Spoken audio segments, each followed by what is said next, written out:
Hey everyone, we have some more data out for you, some interesting news happening that we think is going to affect the real estate market. I'm Craig Duran with the Duran Group over at Berkshire Hathaway Home Services. And first of all, I hope you're staying healthy. Hope you're staying sane through what was a very trying month of April for a lot of us. May, I think, stands to be very, very interesting in the state of Florida and our market specifically. We've got some numbers to talk about to help us understand kind of what's going on and what may be getting ready to happen. We've been tracking this pretty closely. This is, again, showing time is a system that brokers and agents use to schedule showing appointments. So this is just a basic count of how many showings are happening, showings of real estate. A buyer wants to go and see something. How many times is that happening? This is all of the United States. Early in March, of course, things really, really tanked and went in the other direction as the coronavirus pandemic became a reality. Since then, especially the last half of April, there are more and more showings. And if you really look at the numbers here, at the lowest, we were down 47, 48% compared to the year before. We're only down about 14% now. There's a lot more showings happening. If you look at the state of Florida, we were actually starting to move up a little sooner than that, and so we're still down, but we're having a lot more showings in the last 2 weeks than we had previously. And again, remember, this is important because it stands to reason. The more showings we're having, the more offers are going to be written. The more offers are going to be written, the more contracts we're going to have. The more contracts we're going to have, the more closings we'll have 30 or 45 days from now. So it's a really good way to sort of look into the future to see what the real estate market may look like in a month or two. If that showing number continues to trend up and up and up and up, then you know that the health of the market is going to follow that in a month or two. So if we look at our local numbers, one of the things we're tracking specifically is the number of new contracts that are being written. How many people are getting out and making an offer? Sellers are accepting it, and we're getting ready to try to close. So if you look at the PCB condo market, new contracts have been off all month, down 38%, down 79%, down 75%, down 58%. That's compared to the same time last year. Now, remember, until today, the beaches have been completely shut down. Vacation rentals have been suspended. As of today, beaches had started to slowly open up about a week ago. Now across all of Bay County, Walton County, beaches are completely open. There are no limits on hours. There are some small restrictions on in certain markets.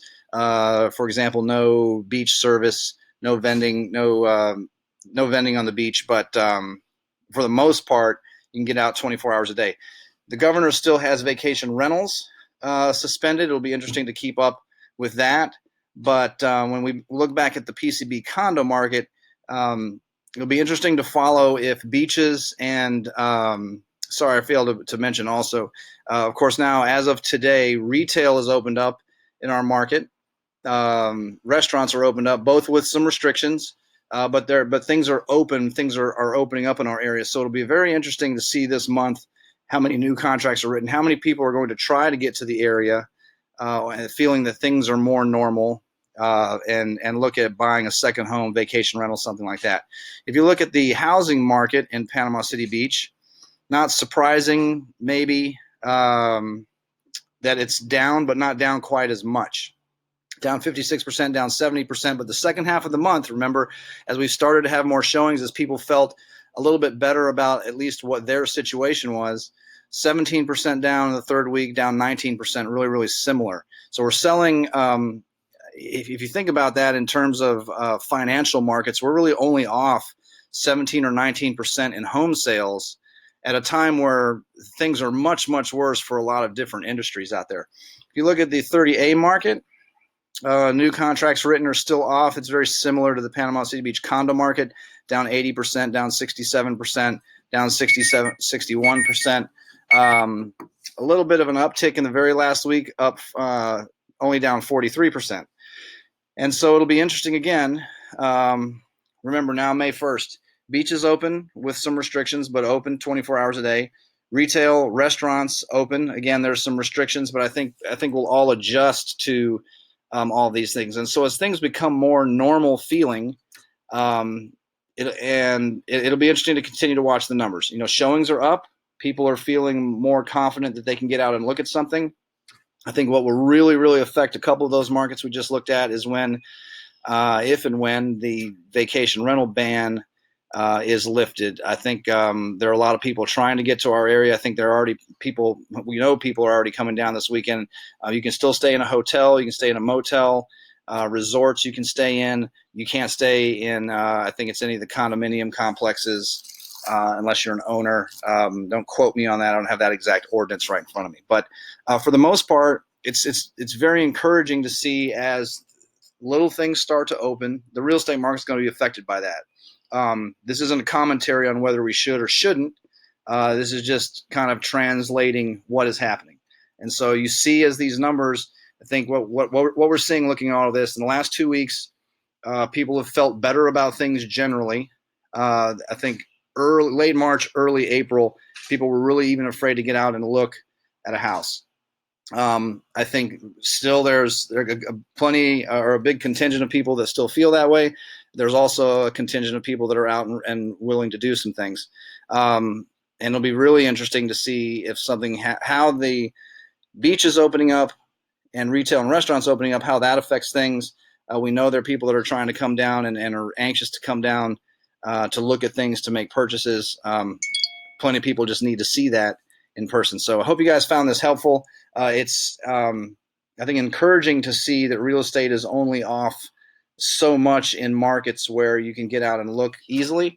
Also, I think one thing to keep in mind, I don't have the numbers right in front of me, but across the board, what we're seeing is we haven't seen a big rash of price reductions. We haven't seen a lot of owners just reducing prices. We have seen a couple people pull property off the market. Was working with one owner that wanted to sell a smaller unit and move up to a larger unit. They don't feel like it's the right time for that. With a little bit of economic uncertainty, they didn't want to try to sell and then bite off a little bit bigger commitment. Things like that I think will happen. But for the most part, sellers are patient, knowing that this has to change at some point. And so we don't see values terribly affected yet. We do see buyers firing offers over looking for discounts and assuming that they should have a discount because of the climate that we're in. And for the most part, from what I've seen, sellers don't agree with them. So the contracts that are being written feel very much like the negotiations we were in prior coronavirus. We're maybe only, depending on the market, depending on the price point, but maybe only 2, 3, 4% off of asking price, depending on, if you're in the under 500,000 condo market or homes market. When you get a little more pricey, when you get 500 to $1.5 million, there's a little more of a swing there. But I hope you guys find this interesting. Again, stay healthy out there, stay safe, stay sane, and we'll be in touch next week with some more information.